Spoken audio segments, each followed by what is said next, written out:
ఇచ్చాడు? రిబ్కా అందరు లాంటిది కాదు. Praise the lord. చేతులెత్తి గట్టిగా ఒక్కలు చూద్దామా. ఎవరు ఏది చెప్తే అది గుడ్డెద్దు చేతిలో పడినట్లుగా, ఎవరు ఏది చెప్తే అది వినేది కాదు. రిబ్కా ఎలాంటిదంట? కొంచెం గట్టిగా చెప్పాలి. రిబ్కా ఎలాంటిది? స్పష్టత. వచ్చేది ఇస్సాకా కాదా, నేను వినిది నిజమా కాదా, నేను చూసింది నిజమా కాదని రిబ్కా కన్నులెత్తి ఎవరిని చూసిందంట? చేతులెత్తి ఒక్కలు చూద్దామా. కన్నులెత్తి చూడాలి, స్పష్టత ఉండాలి నీకు.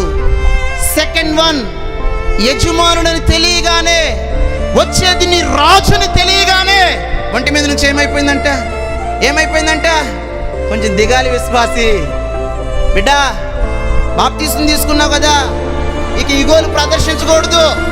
వాక్యం చెప్తుంది, తనను తాను తగ్గించుకున్నవాడు ఏమవ్వాలి?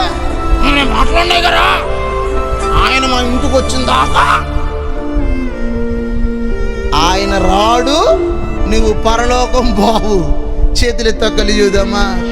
కొంతమందికి ఉంటుంది, వాళ్ళు మాట్లాడితేనే బాబోయ్ ఈగోలు నశించును గాక.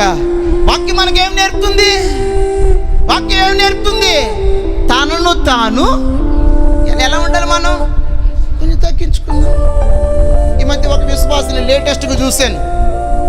కనీసం సేవకులు కనిపిస్తే మరి వందనాలు చెప్పకుండా మరలా ప్రభు బలలో చేవేసి, వందనాలు చెప్పకుండా మరలా పాట పాడి, వందనాలు చెప్పకుండా మరలా పరిచయం చేస్తే నువ్వు క్రైస్తత్వాన్ని ఏం ప్రదర్శిస్తున్నావు?